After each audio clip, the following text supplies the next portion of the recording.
Bismillah, the next chapter, Imam al-Ba'li rahimahullah ta'ala discusses the distribution of zakat.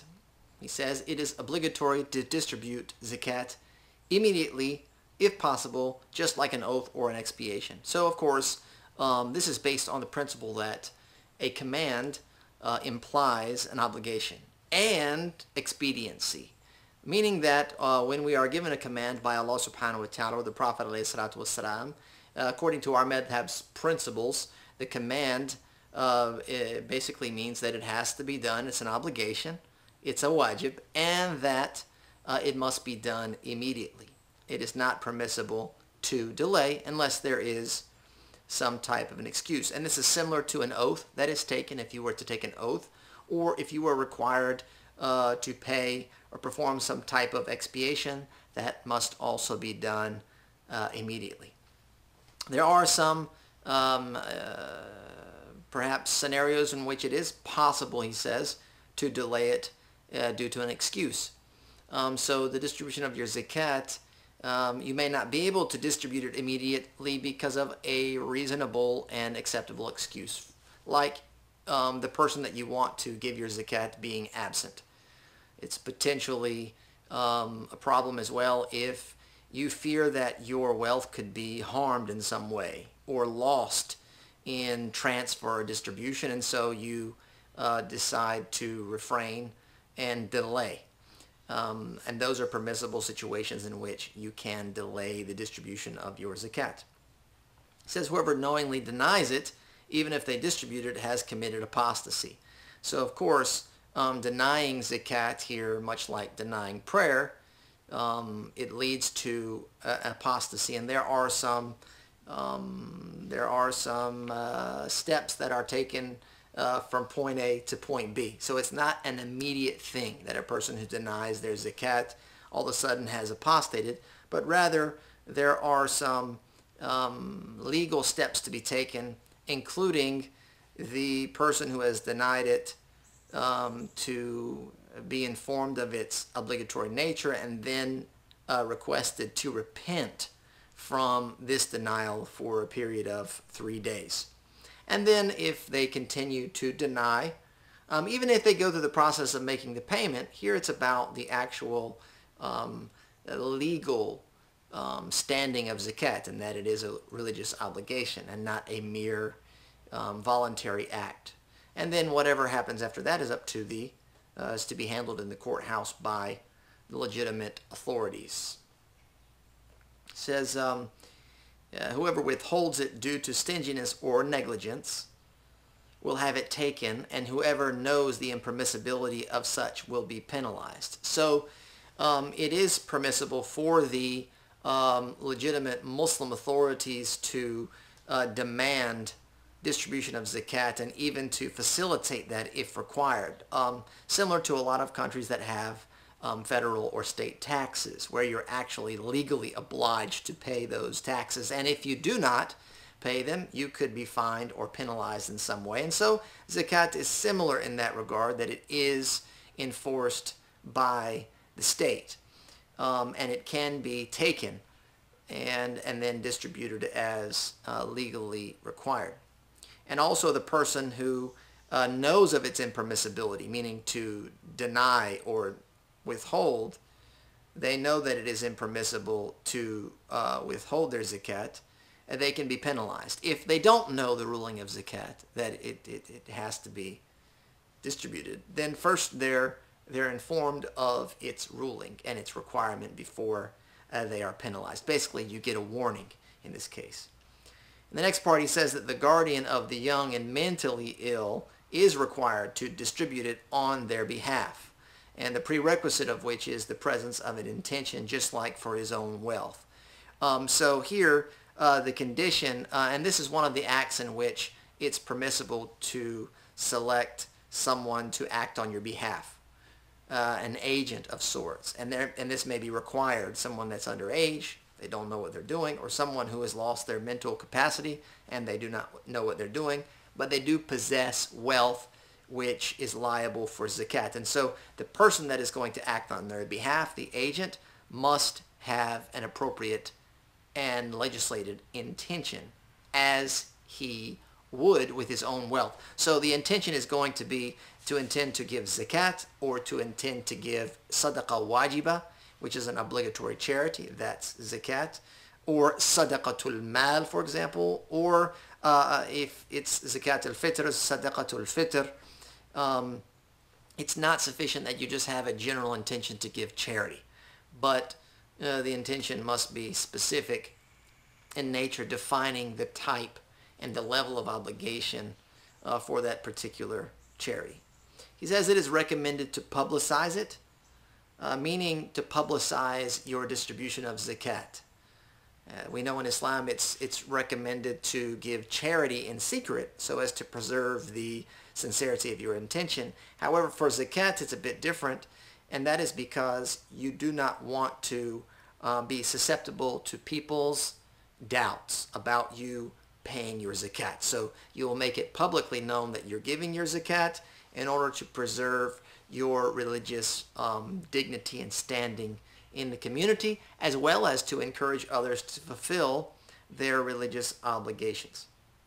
It says, and impermissible, though sufficient, to deliver it beyond the distance of shortening in the presence of its recipients. So now he's talking about where you are to give your zakat or distribute it, and that is, it has to be within the radius of 85 miles, meaning that you cannot distribute your zakat the distance after which you begin to shorten and combine your prayers, because that's no longer considered your local region. So zakat has to be distributed locally. Now, if you go out of your region, will it count? Yes. He says it will count. It's sufficient. However, because it's impermissible, there is a sin associated with that, unless you do not find any eligible recipients in your local region, meaning there's just no one available that needs zakat, and then you can begin to widen that radius until you find the recipients. So it's not that you jump from your local region to across the world, but you continue to look for recipients by widening the radius. So from 85 miles, you may need to widen it to 90 or 95, and then you continue to move out until you do find someone that needs your zakat money. It says, if the one upon whom zakat is obligatory is in one land and their wealth is in another, it should be distributed in the land in which it is, meaning the wealth. So if you are, for example, because basically the idea is that you want to keep the wealth that is earned locally in the local region. So you want to help distribute wealth, and you want to help, inject revenue into your society, the society which the revenue was earned. So if you you earn income in a certain region and you actually live in another one, so your business is based overseas or your business is based out of town, and so your money is made out of town and you live in another region, well, you're going to distribute your zakat where it is made and not where you reside. And this is the opposite to zakat al-fitr. He says, their fitr and that of those who are a financial responsibility is to be distributed in their land. So here it may be that you work out of town, but your zakat al-fitr will be distributed where you are, in order that the recipients who are going to be sharing in the Eid celebration with you can enjoy and benefit from your zakat al-fitr, as opposed to shipping it off to the place that you may work if you work out of town, or to another location across the world. Because you are in a community, you want to support your community's Eid festivities. Those that are impoverished and in need, they also are people of faith, brothers and sisters in Islam, and they should be afforded the opportunity to enjoy the Eid festivities. And so the zakat al-fitr is to be distributed in your local region where you actually are celebrating Eid. And of course also those of that are your responsibility, wherever they are, their zakat al-fitr should be distributed. If they live with you, then in your local region. If you have people you're paying their zakat for and they live in other regions, then you should distribute their zakat al-fitr in other regions where they are locally.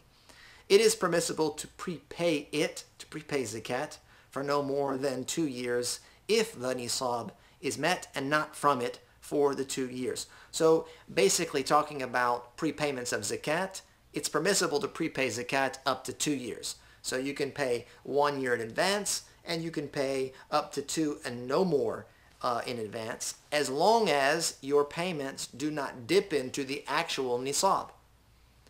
Right? So the wealth has to reach the nisab, and then by prepaying that, you don't actually dip into that wealth to detract from your nisab, nor do you use the wealth which you have an immediate need for.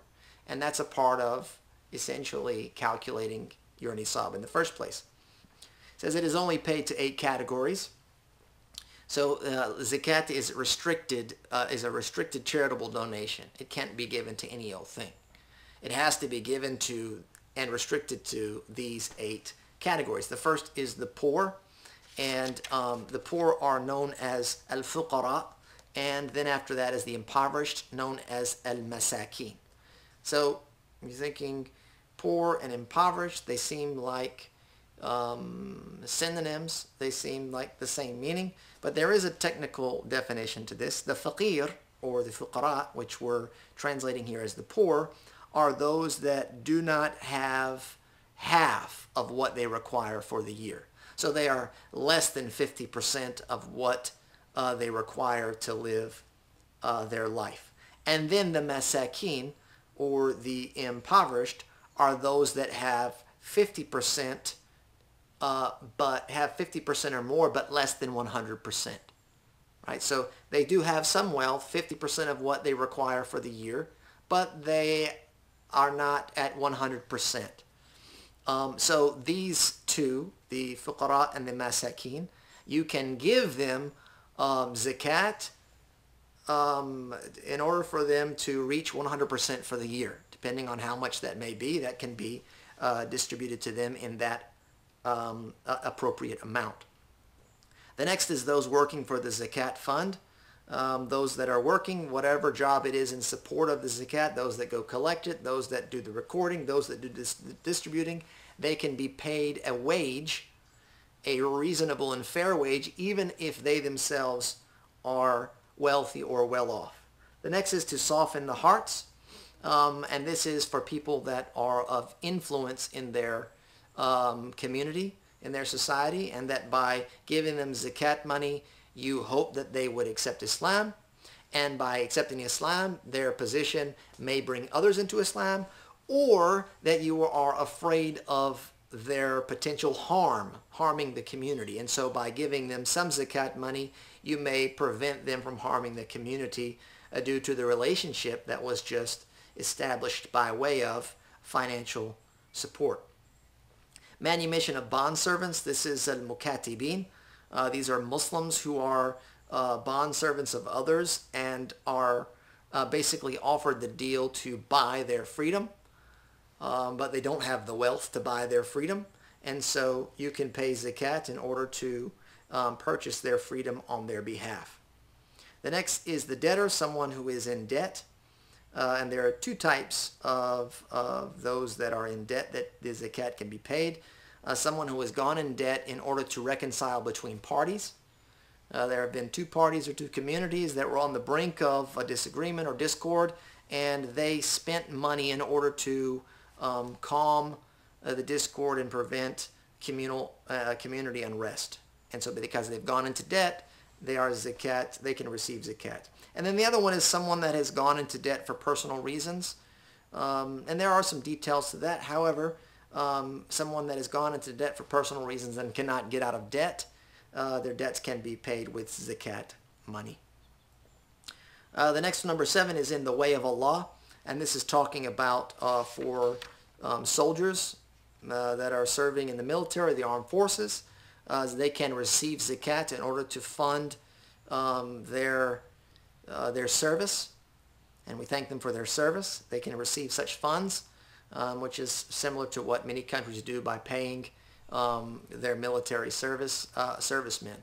However, in Islam, zakat money can be used to fund military service in the armed forces. And this can also be used for paying for someone's obligatory Hajj or Umrah.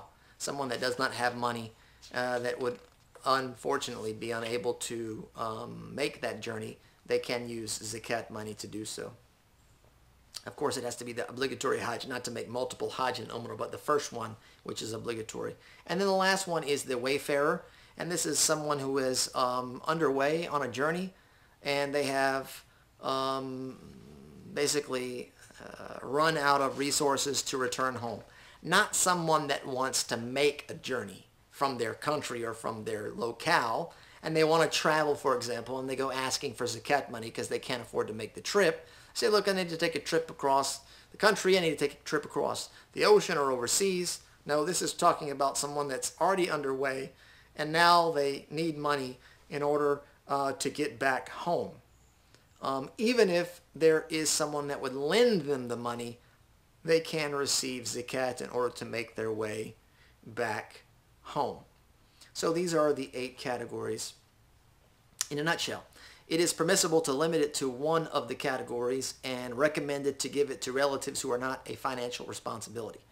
So basically, you can give the entirety of your zakat payment to one particular category of people. You do not have to evenly distribute it over the 8 categories. But you can find one person in one category and give all of your zakat if they're eligible to receive that entire amount.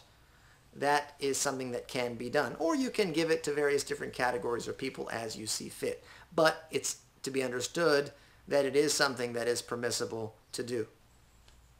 It is permissible for the eligible to ask for it. So if you are zakat eligible, meaning it's permissible for you to receive zakat, you can ask for it. It's nothing wrong with asking, because it may be that no one knows you actually need it. And so you can apply for it if there's an application process, or you can ask through community members or those that are in charge of managing the zakat fund in your area. There's nothing wrong with this. There's absolutely no shame in doing this, and it is perfectly permissible. It says it is obligatory to accept lawful wealth given without asking for or desiring it.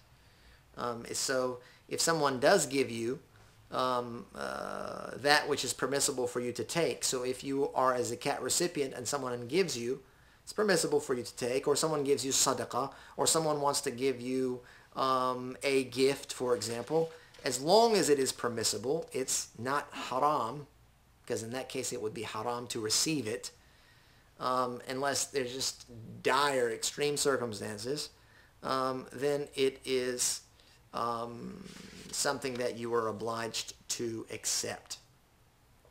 If someone capable of earning a livelihood became solely dedicated to seeking Islamic knowledge and not for mere worship, and is unable to balance both their livelihood and studies, they are to be given what they need of zakat, even if that knowledge is not required of them. And so here he concludes this section of the chapter regarding the student of knowledge. And Imam al-Ba'li rahimahullah ta'ala has indicated this in numerous places throughout the book, giving the student of knowledge, talibul ilm, a very, very lofty and honorable position by giving them a number of allowances and recognizing them throughout the Sharia, the basics of our legislation. Here, someone that dedicates their life to seeking Islamic knowledge, they can be a zakat recipient if they're unable to balance their income or making an income through working and seeking knowledge.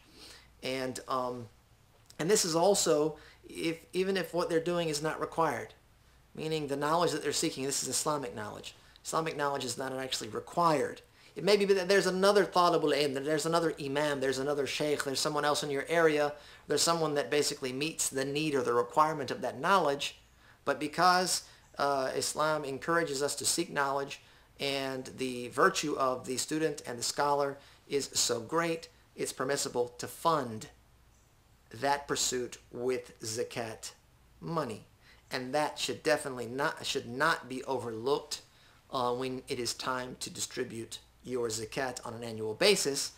It should definitely be considered to look and seek out those students of knowledge that are certainly in need, in order that, especially in our context here, in order that we can continue to disseminate and publicize our faith and support those that are on the front lines of of explaining and teaching and calling others and inviting. And that concludes the chapter.